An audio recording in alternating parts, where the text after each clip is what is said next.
अच्छा बेटा, तो कल की क्लास में हमने एडिशन रिएक्शंस ऑफ इथाइन को कंप्लीट कर लिया था। अब आज मज़ीद आगे चलेंगे और इथाइन के चूँकि सब्स्टिट्यूशन रिएक्शन भी होते हैं तो हम इसे पढ़ते हैं, सब्स्टिट्यूशन रिएक्शन ऑफ इथाइन।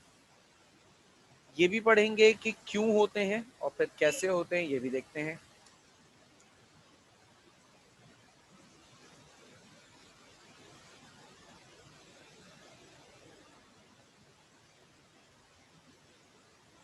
अच्छा भाई देखो, सबसे पहले हुआ ये कि इथीन का रिएक्शन करवा के देखा गया NaOH के साथ, करवाने की कोशिश की गई। अच्छा, ये एसिडिक बिहेवियर है, याद रखिएगा।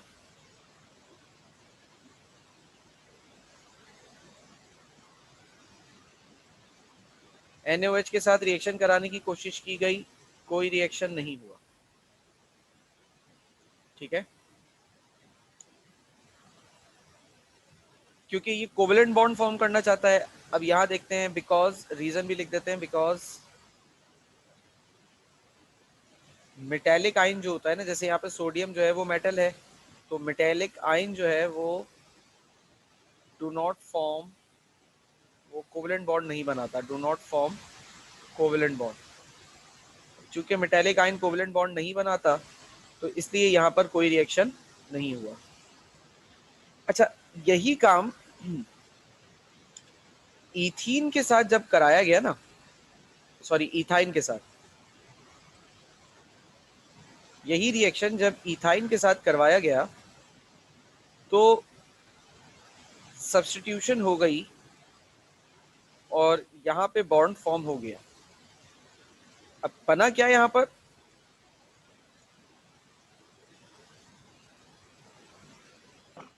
NaC triple bond with CNA, ये बन गया और ये आ गया आपके पास H2O। अच्छा, ये जो है ये है क्या, इस कंपाउंड का नाम होता है बेटा सोडियम एसीटेलाइड। इस कंपाउंड का नाम है सोडियम एसीटेलाइड। ठीक है, और ये एक सॉल्ट होता है। अच्छा, अब जरा गौर करो, एक बचपन से एक रिएक्शन पढ़ते आते हो कि एसिड जब भी कभी बेस से रिएक्ट करता है तो हमेशा सॉल्ट और वाटर बनता है। यहाँ पर देखो क्या हुआ, वाटर बना, सॉल्ट बना, तो सॉल्ट और वाटर तो बन गया, ये बेस है।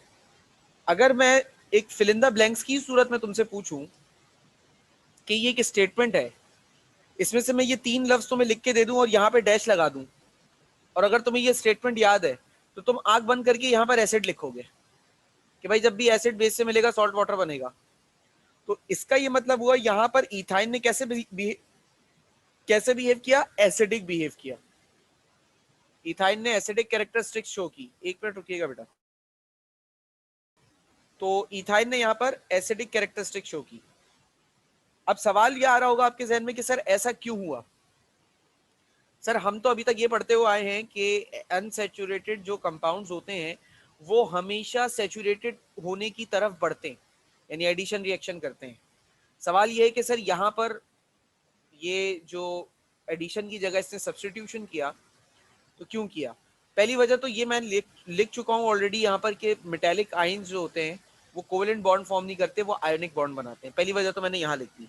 अब दूसरी, अब और मजीद इसको तफसील से डिटेल में देखने के लिए हम यहाँ पर आपके सामने पूरा एक रीजन लफ्जों में भी लिख देते हैं, क्योंकि ये वैसे पेपर में आया हुआ भी है कि ऐसा क्यों होता है। Ethene is neutral while ethyne is acidic in nature। Ethene neutral होता है बाय नेचर, जबकि इथाइन जो है वो एसिडिक नेचर का होता है। तो अब आप ये जवाब दें कि ऐसा क्यों होता है। ठीक है भाई, तो अब इसके जवाब की तरफ बढ़ते हैं। पूरे मैं रीजन लिखूंगा तफसील से, उसके बाद समझा भी दूंगा। और फिर आपको हम आगे लेके चलेंगे।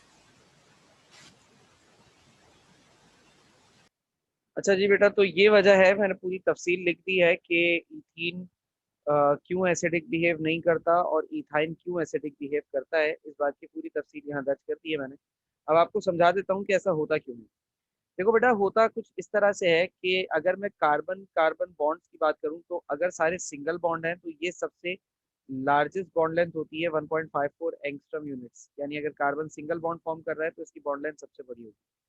If carbon is forming double bond then इसकी bond length as compare to single bond छोटी हो जाती है, होता है तकरीबन 1.34 angstrom units. And if carbon is forming triple bond तो इसकी बॉन्ड लेंथ जो है वो मजीद छोटी हो जाती है और ये हो जाता है 1.22 एंगस्ट्रॉम यूनिट्स तकरीबन। ठीक है ना, ये बॉन्ड लेंथ की सूरत में बता रहा हूँ। अब इस वजह से क्या होता है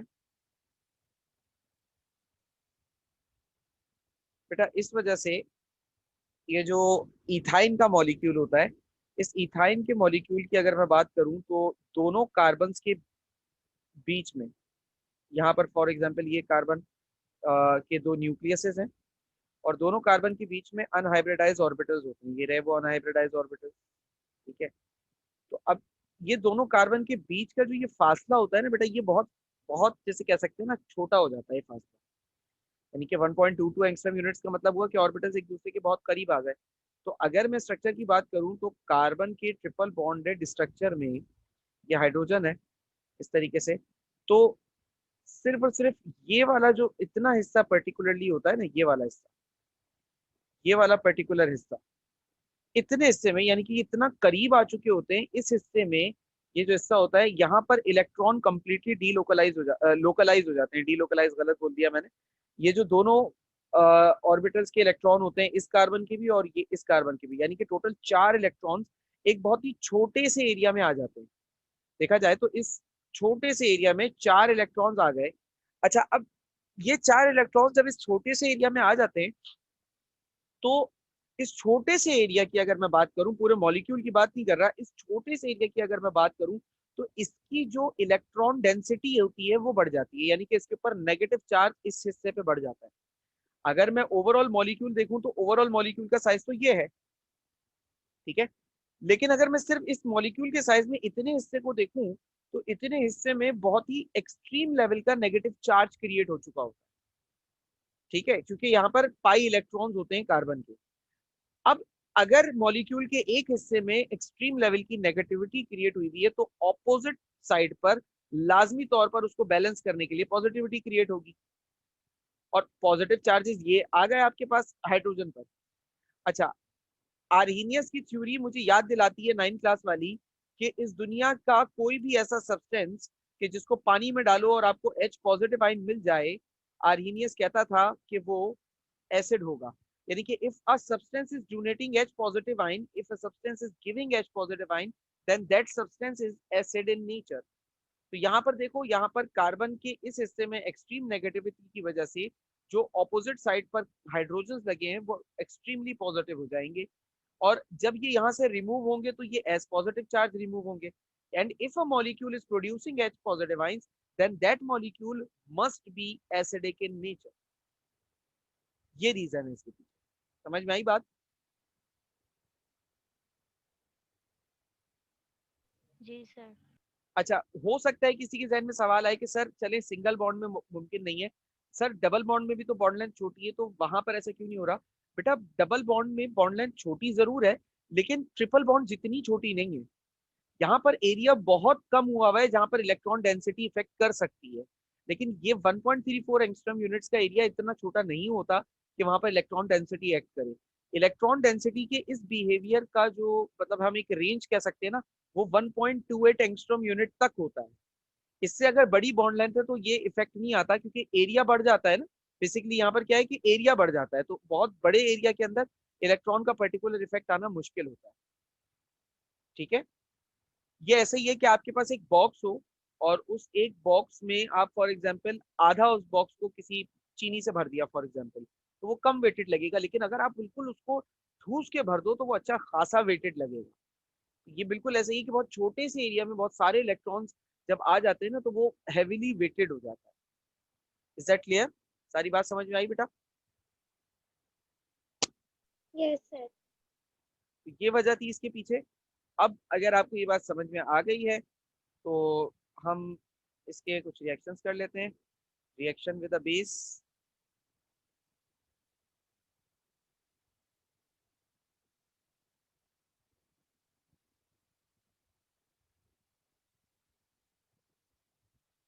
बेस के साथ इसके रिएक्शन किस तरीके से होंगे देखो। मिसाल के तौर पे मेरे पास इथाइन है, और इथाइन का रिएक्शन जब मैं करवाऊंगा NaOH के साथ, तो ये फॉर्म हो जाएगा NaC triple bond with CNA। अब ये क्या बना है मेरे पास, ये कंपाउंड बेटा कहलाता है सोडियम एसिटिलाइड। ठीक है। और यहाँ बना है वाटर साथ में। अच्छा, ये जो है वो वाइट प्रेसिपिटेट्स है। ठीक है। और सिर्फ बेस के साथ ही नहीं बल्कि सॉल्ट्स के साथ भी इसका रिएक्शन इसी तरीके से हो जाता है। ठीक है। अच्छा, अब देखते हैं रिएक्शन विद सॉल्ट्स। कुछ सॉल्ट्स के साथ भी ये रिएक्शन करता है। रिएक्शन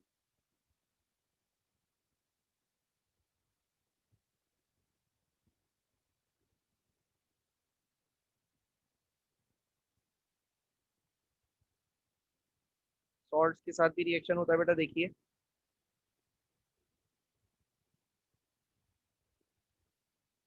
अगर मैंने AgNO3 ले लिया तो यहाँ पे फॉर्म होता है AgC triple bond with CAG। और यहाँ पर आ जाता है, इन दोनों में से हाइड्रोजन निकलेगा, इधर से आएगा नाइट्रोजन, ये हो जाएगा HNO3 2 मोलर्स। और ये कंपाउंड कहलाता है बेटा सिल्वर एसिटिलाइड। और ये सिल्वर एसिटिलाइड जो है ना, ये भी वाइट प्रेसिपिटेट बनाता है। लेकिन ये white precipitate as compare to sodium ना, ये थोड़े चमकीले होते हैं। ये जो गदला सा वाइट होता है सोडियम, सोडियम का प्रेसिपिटेट, सोडियम एसिटिलाइड का। सिल्वर एसिटिलाइड का जो प्रेसिपिटेट होता है वो जरा चमकीला होता है। और अगर इसका रिएक्शन मैं CuCl2 के साथ करा दूं, तो ये बन जाता है CuC और CCU। और आपके पास 2 मोल्स HCl बनते हैं। ये कंपाउंड कहलाता है बेटा कॉपर एसिटिलाइड, जिसे कहते हैं हम कॉपर एसिटिलाइड। और ये रेड पीपीटीज बनाता है। एक मर्तबा पेपर में ये कलर तक का सवाल आया हुआ है। आप ये देखें कि मतलब इतने छोटी छोटी बातों का भी जो क्वेश्चन है वो हमारे पेपर में आ जाता है। ठीक है ना। तो इसके हवाले से जो है ना, जरा सा थोड़ा सा अवेयर रहिए। ठीक है। अब कुछ अभी तक कोई सवाल बेटा? तो ये इसी बात के साथ जो है वो इथाइन के सब्स्टिट्यूशन रिएक्शन कंप्लीट हो जाएंगे। अगर कोई सवाल है तो आप लोग पूछ सकते हैं।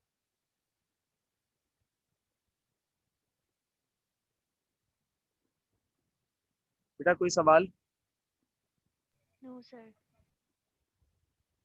ओके। अच्छा, अब कुछ इनडायरेक्ट प्रॉब्लम्स हैं, ये भी पेपर में आती हैं। तो हम यहाँ पे डिस्टिंग्विशिंग टेस्ट लिख के मैं करवा रहा हूँ। Distinguishing test.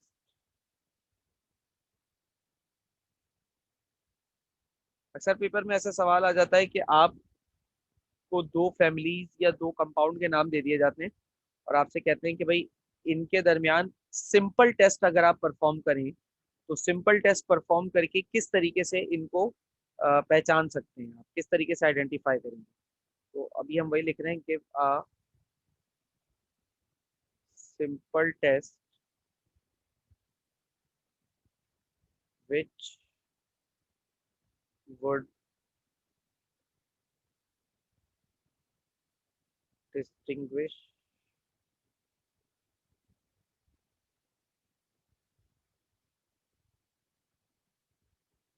Between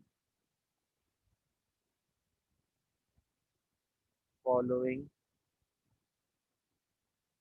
pairs of compound.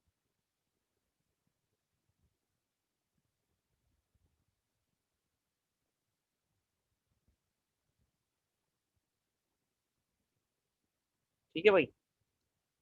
तो ये हमारे पास कुछ कंपाउंड बता रहे हैं, इन कंपाउंड्स में हमें फर्क करके बताना है। An alkane and an alkyne.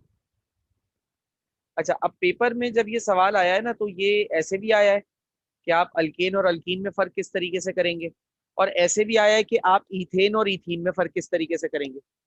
ठीक है ना, तो दोनों तरीकों से आया हुआ है। तो अच्छा, करने का तरीका तो सेम रहेगा भाई। इथेन जो है वो अल्केन फैमिली का मेंबर है, इथीन जो है वो अल्कीन फैमिली का मेंबर है। और हम पूरी फैमिली का डिस्टिंग्विशिंग टेस्ट तो नहीं बता सकते ना, हम उस फैमिली का कोई एक कंपाउंड कंसीडर करेंगे और उससे रिएक्शन वगैरह कराकर बता देंगे भाई इस तरीके से। पूरी फैमिली को तो कंसीडर नहीं कर सकते, ना अल्केन में ना अल्कीन में, तो हम एक एक कंपाउंड दोनों फैमिलीज का कंसीडर कर लेंगे और उसके जरिए हम फर्क वाजे करके बताएंगे। तो अल्केन से मैं ले रहा हूँ इथेन 2 कार्बन वाला, और अल्कीन से ले रहा हूं मैं इथीन 2 कार्बन वाला। तो अल्केन का जब रिएक्शन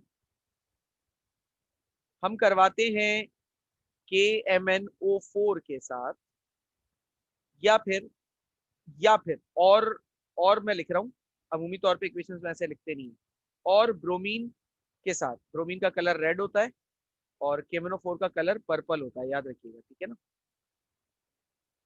तो किसी किस्म का कोई रिएक्शन नहीं होता। ठीक है, अब पता कैसे चला सर कोई रिएक्शन नहीं हुआ, अभी बता रहा हूँ। उसी जगह जब मैं इथीन का रिएक्शन कराता हूं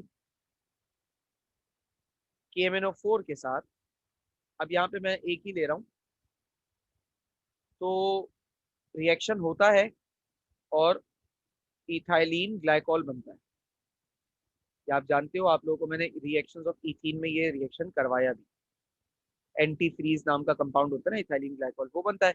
अच्छा, अगर ब्रोमीन लोगे तो ब्रोमीन की सूरत में क्या होगा, ब्रोमीन की सूरत में भी लिख देता हूँ, लेकिन आपको पेपर में इतनी इक्वेशंस लिखने की जरूरत नहीं है। आप पेपर में कोई एक चीज से जो है ना रिएक्शन बता सकते हो, जरूरी नहीं है कि आप इतना इतना लिखो। अभी तो फिलहाल मैं पढ़ा रहा हूँ, तो मुझे तो आपको नॉलेज देनी है, तो मैं तो आपको तकरीबन सारी चीजें बताऊंगा।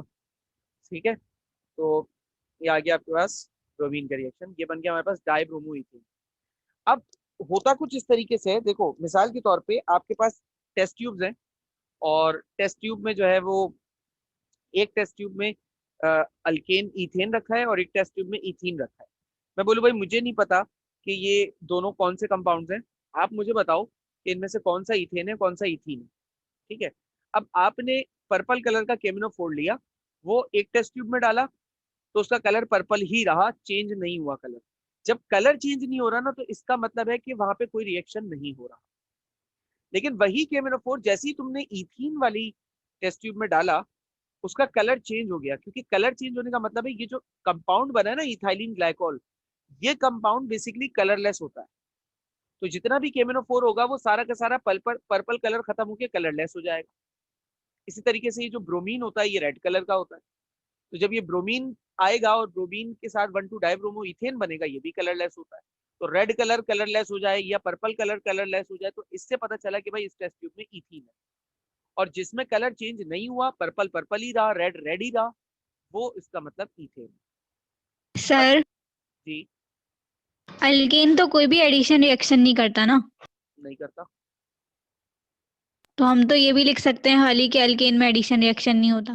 बेटा, ये हम कह तो सकते हैं, लेकिन हम हमारे पास सिंपल टेस्ट की बात कर रहा है कि वो सिंपल टेस्ट क्या होगा जो आपको बता दे। मतलब आपके पास कोई हाई फाई हाईटेक लेबोरेटरी नहीं है, समझ लो एक स्कूल कॉलेज की लैब है जिसके अंदर आपको मालूम करना है। तो आप बेसिकली छोटे एक्सपेरिमेंट्स की तरफ जाओगे ना, जिसमें कलर वलर का कुछ ऐसा हो जो फिजिकली आपको नजर आ जाए। क्लियर है।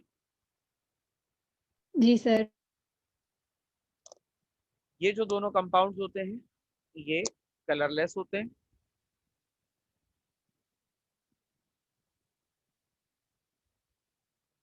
और यहाँ पर नो चेंज इन कलर है।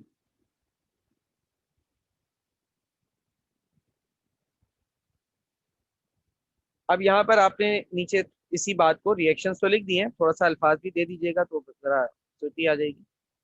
तो भाई अल्कीन जो है are the alkenes are the unsaturated compounds. Alkene unsaturated compounds होते हैं एंड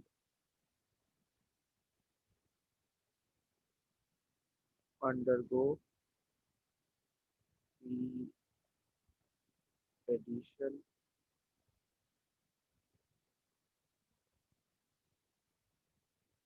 reactions और ये एडिशन रिएक्शंस की तरफ जाते हैं with bromine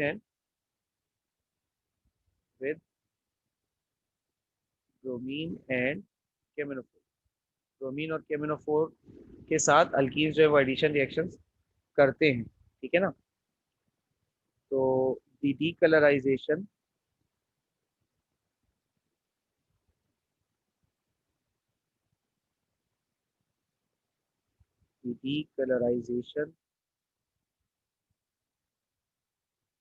of these reagents of these reagents in reagents की जो डीकलराइजेशन है confirm the presence of confirmed the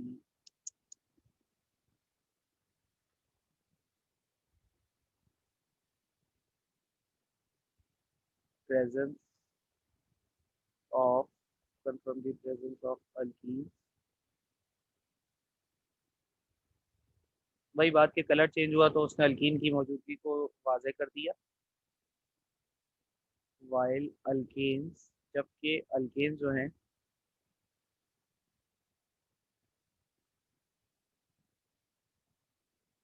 alkanes do not react with alkane जो है वो रिएक्शन ही नहीं करते ब्रोमीन और KMnO4 सॉल्यूशंस के साथ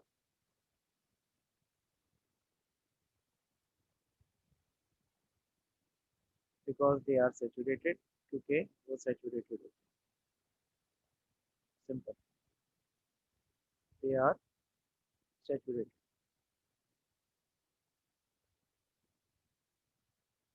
क्लियर हो गई बात बेटा ये वाली? समझ में आया बेटा ये? जी सर। किसी को भी कोई सवाल या कंफ्यूजन है तो आप पूछ सकते हैं।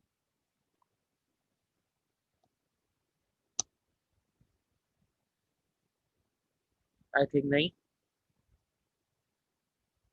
No sir. ठीक है जी, एक डिस्टिंग्विशिंग टेस्ट बेटा हमने कर लिया था, ये दूसरा आपके सामने है। मैंने इसे पहले से लिख दिया है क्योंकि कुछ प्रॉब्लम हो रही थी, हैंग हो रहा था, इसलिए मैंने इसको ऑलरेडी टाइम था तो मैंने पहले ही इसको लिख दिया ताकि टाइम थोड़ा सा सेव रहे। तो दूसरा डिस्टिंग्विशिंग टेस्ट क्या है? An alkane and an alkyl halide. एक अल्केन और अल्काइल हैलाइड के दरमियान आपको फर्क वाज़े करना है। अच्छा, अल्काइल हैलाइड क्या होता है बेटा? जैसा नाम से नजर आ रहा है कि अल्काइल हैलाइड क्या होगा, अल्काइल ग्रुप और उसके साथ कोई हेलोजन अगर लगा हो तो that will be called as alkyl halide. ठीक है, अल्काइल हैलाइड्स, अल्काइल क्या होते हैं बेटा? CH3, C2H5 और C3H7 एंड सो ऑन। अगर इनके साथ कोई हेलोजन लगा है like chlorine, like bromine, like iodine, तो these are called as alkyl halides. ठीक है, तो अल्काइल हैलाइड और अल्केन में आप किस तरीके से फर्क वाजे करेंगे? चैप्टर नंबर 8 हमारे पास बेटा अल्काइल हैलाइड का ही है जो अगला है, तो उसमें भी थोड़ा सा डिटेल में इन चीजों को पढ़ लेंगे। लेकिन फिल वक्त आप देखिएगा कि अल्केन का रिएक्शन अगर एल्कोहलिक KOH से करवाया जाए तो कोई रिएक्शन नहीं होता, और फिर उसके अंदर अगर मैं ब्रोमीन ऐड कर दूं तब भी कोई रिएक्शन नहीं होगा। जब पहले ही स्टेप में कोई रिएक्शन नहीं हुआ तो दूसरे स्टेप में रिएक्शन होने का तो कोई सवाल ही पैदा नहीं होता। लेकिन अगर अल्काइल हैलाइड है, जैसा कि ये अभी आपके सामने आपको नजर आ रहा है, इथाइल क्लोराइड है ये, ठीक है।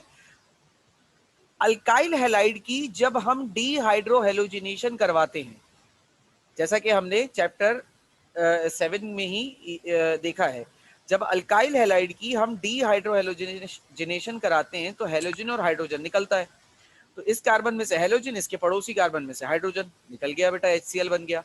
अच्छा, इन दोनों के पास एक एक बॉन्ड कम होने की वजह से दोनों क्या करते हैं, आपस में डबल बॉन्ड फॉर्म कर लेते हैं। अब ये क्या बन गया है बेटा, अब ये बन गया इथीन। तो अभी हमने पिछला जो डिस्टिंग्विशिंग टेस्ट पढ़ा उसमें यही तो देखा ना कि अल्कीन का जब रिएक्शन ब्रोमीन के साथ करवाते हैं तो ये जो रेड कलर का ब्रोमीन होता है ये कलरलेस हो जाता है।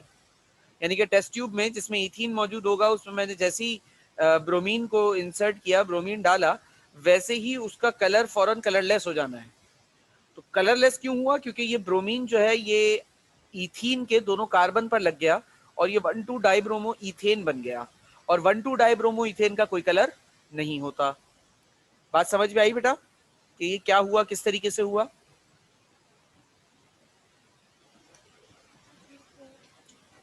यही देखो जी अल्फाज, सर। अल्फाज में भी यहाँ पर ऐसे लिखा है कि an alkyl halide undergo dehydrohalogenation with alcoholic QH, the formation of alkene may be confirmed by the decolourisation of bromine और केमिनोफोर, दोनों में से कुछ भी ले सकते हैं। while alkanes do not react with KOH as well as bromine और KMnO4, जबकि अल्कीन जो है वो ना, अल्केन्स जो है वो ना KOH से रिएक्ट करते हैं, ना ब्रोमीन से, ना KMnO4 से। अच्छा, अब आ जाइए अल्कीन और अल्काइल हैलाइड के दरमियान फर्क वाजे करना है। अल्कीन और अल्काइन में, शायद मैंने अल्काइल हैलाइड बोल दिया, अल्कीन और अल्काइन में मुझे फर्क वाजे करना है। तो मैं अल्कीन और अल्काइन में फर्क वाजे किस तरीके से कर सकता हूं, जरा यहां देखिए। अल्कीन और अल्काइन दोनों तो फैमिलीज हैं। सबसे पहले तो हमें कुछ सिलेक्शन बनानी पड़ेगी कि हम इन दोनों फैमिलीज के कोई कंपाउंड ले लें जिसके ऊपर हम केमिकल टेस्ट परफॉर्म करके बता सकें कि भाई ये कंपाउंड ये है और ये कंपाउंड ये है। तो अल्कीन का मैंने इथीन ले लिया है और अल्काइन का मैंने इथाइन ले लिया है। ठीक है, दोनों फैमिलीज के दो दो कार्बन के मेंबर ले लिए। तो जब अल्कीन का रिएक्शन मैंने AgNO3 के साथ करवाया, यानी इथीन का रिएक्शन, तो अभी हमने सब्स्टिट्यूशन रिएक्शन ऑफ इथाइन में एक चीज देखी थी कि अल्कीन्स जो हैं वो सॉल्ट या बेस के साथ रिएक्ट नहीं करते, या ये कह लें कि मेटल आइंस के साथ वो रिएक्ट नहीं करते। सिल्वर यहाँ पर जो है, सिल्वर यहाँ पर मेटल है, ठीक है ना, सिल्वर मेटल है, तो मेटल्स के साथ वो एडिशन रिएक्शन नहीं करते बिकॉज मेटल आइन do not form covalent bond. Metals जो है वो कोवेलेंट बॉन्ड नहीं बनाते। लेकिन जब बात आ रही है इथाइन की, तो इथाइन में तो एसिडिक बिहेवियर होता है और वो H पॉजिटिव आइन डोनेट करने की भी सलाहियत रखता है। तो इथाइन AgNO3 के साथ रिएक्ट करके सिल्वर एसिटेलाइड बना देगा, जो कि व्हाइट कलर के सॉलिड्स होंगे, व्हाइट पीपीटीज बनेंगी, तो वो आपको यकीनी तौर पे नजर आएंगे।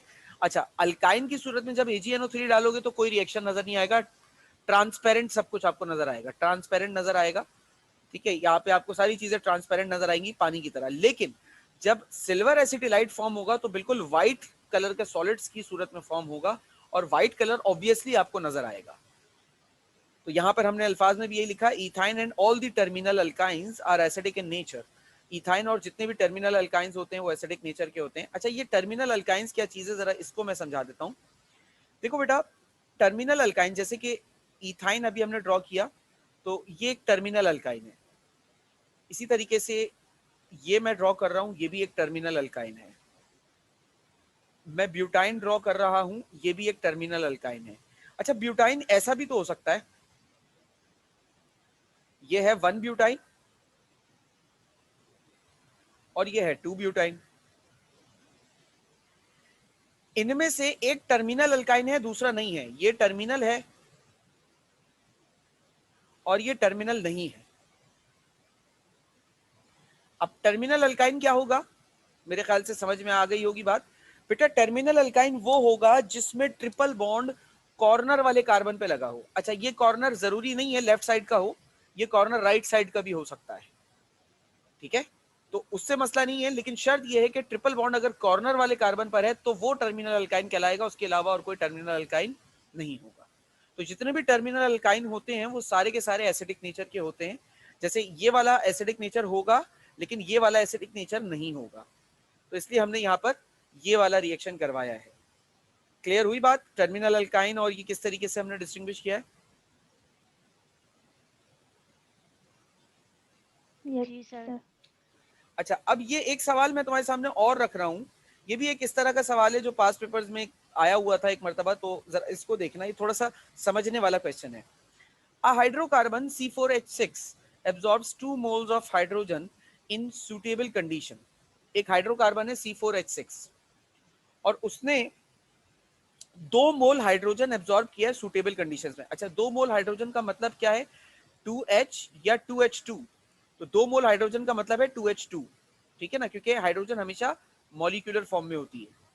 तो the reaction product is inert towards bromine and KMnO4। अच्छा, जब इस कंपाउंड C4H6 ने 2 मोल हाइड्रोजन के साथ रिएक्शन कर लिया, तो जो रिएक्शन प्रोडक्ट था, यानी कि रिएक्शन होने के बाद C4H6 का हाइड्रोजन के साथ रिएक्शन होने के बाद वो इनर्ट था कि ब्रोमीन और KMnO4 की तरफ। इनर्ट का मतलब रिएक्शन नहीं कर रहा था। तो अब क्या करना है आपको? Draw possible structures for C4H6। जितने भी पॉसिबल स्ट्रक्चर्स हो सकते हैं C4H6 के, आप सारे बना लें और ये भी बताएं कि what further information is necessary in order to establish the identity of the compound.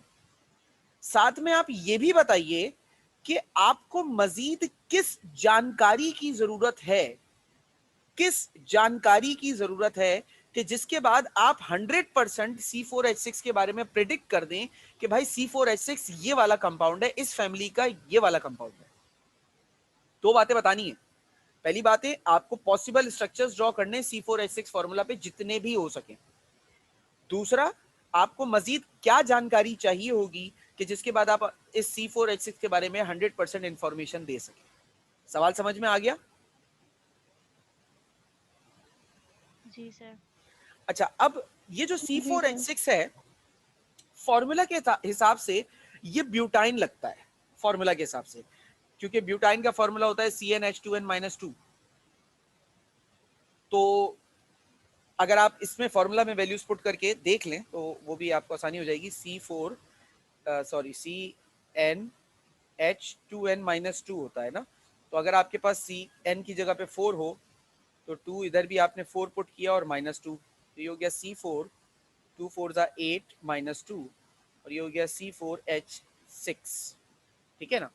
Formula के हिसाब से तो ये लग रहा है ब्यूटाइन, अल्काइन फैमिली का एक मेंबर, लेकिन ये सिर्फ ब्यूटाइन नहीं हो सकता। अब देखो, मैंने यहाँ पर 4 स्ट्रक्चर्स ड्रॉ किए हैं, 2 स्ट्रक्चर्स तो ब्यूटाइन के ही हैं, आपको नजर भी आ रहे होंगे, ठीक है ना, लेकिन 2 स्ट्रक्चर्स मैंने ब्यूटीन के भी ड्रॉ किए हैं, क्योंकि ये ब्यूटीन भी हो सकता है बेटा। देखो, जरूरी नहीं होता कि पैटर्न जो है वो ब्यूटीन का जनरल फॉर्मूला आप बोलो सर ये होता है, लेकिन ये इस फॉर्मूला पे तो पैटर्न पे, इस पैटर्न पे तो फॉर्मूला नहीं बन रहा बेटा। ये जो ब्यूटीन का फॉर्मूला होता है ना, ये वाला, ये ऐसे ब्यूटीन का मतलब ऐसे अल्कीन का फॉर्मूला होता है जिसमें ओनली 1 डबल बॉन्ड हो, लेकिन कंपाउंड में सिर्फ एक डबल बॉन्ड हो, ये तो पॉसिबल नहीं है। ये फॉर्मूला, ये जनरल फॉर्मूला तो उन अल्कीन्स पे अप्लाई हो सकता है जिसमें सिर्फ एक डबल बॉन्ड हो, एक से ज्यादा डबल बॉन्ड होंगे तो ये अप्लाई नहीं हो सकता। अब यहां देखो, जो मैंने 2 अल्कीन स्ट्रक्चर्स बनाए हैं उनमें 2-2 डबल बॉन्ड्स हैं। अच्छा, अब यहां पे देखो 1 2 3 4 कार्बन, 2 2 4 1 2 6 हाइड्रोजन, 1 2 3 4 कार्बन, 3 2 5 और 1 6 हाइड्रोजन, 1 2 3 4 4 कार्बन, 3 2 5 और 1 6 हाइड्रोजन, 1 2 3 4 4 कार्बन, 3 और 3 6 हाइड्रोजन। तो चारों के चारों कंपाउंड्स फॉर्मूला सेटिस्फाई कर रहे हैं, कौन सा वाला? C4H6 जो हमें सवाल में दिया हुआ है। और अब कंफ्यूजन सिर्फ ये है कि ये ट्रिपल बॉन्डेड फैमिली यानी अल्काइन से बिलोंग करता है कंपाउंड या अल्कीन से बिलोंग करता है। और अगर ये अल्काइन से बिलोंग करता है तो भाई कौन सा अल्काइन है, यानी कि ये 1 ब्यूटाइन है या 2 ब्यूटाइन है। और अगर अल्कीन से बिलोंग करता है तो ये 1,3 1,3 ब्यूटाडाइन है या 1,2 ब्यूटाडाइन है, दोनों में से कौन सा है ये हमें अभी पता नहीं चल रहा। तीनों ने जब हाइड्रोजन, चारों ने जब हाइड्रोजन को एब्जॉर्ब किया तो ये चारों के चारों ब्यूटेन बने। अब मुझे पहला तो मैंने क्या काम कर दिया कि इनके इस C4H6 फॉर्मूला पे जो चारों पॉसिबल स्ट्रक्चर्स थे वो मैंने ड्रॉ कर दिए। बेटा इन 4 के अलावा 5वीं कोई पॉसिबिलिटी नहीं है, अगर पता चले तो मुझे भी बता देना, वैसे नहीं। पहला काम तो मैंने कर दिया। दूसरा क्या है, व्हाट फर्दर इंफॉर्मेशन। अब मुझे ये बताना है कि मुझे और कौन सी जानकारी चाहिए कि जिसके बाद मैं इस कंपाउंड के स्ट्रक्चर के बारे में 100% श्योर हो जाऊंगा। अब मुझे वो इंफॉर्मेशन बतानी है। तो भाई वो इंफॉर्मेशन जो है वो ये है कि to identify the actual given compound. असली कंपाउंड के बारे में जानकारी होने के लिए आपको दो चीजों के बारे में इल्म लाजमी होना चाहिए। पहली चीज कि वो कंपाउंड किस फैमिली से बिलोंग करता है। दूसरी चीज, उस कंपाउंड के मजीद कुछ रिएक्शंस हों और उस रिएक्शन के प्रोडक्ट क्या बन रहे हैं ये भी आपको पता हो, तो आप बता सकते हैं कि ये कंपाउंड कौन सा है, वरना आप नहीं बता सकते। तो ये वाली बातें मेरी सारी समझ में आई आप लोगों को? अगर इसमें किसी को कोई सवाल या कंफ्यूजन है तो आप लोग पूछ सकते हैं।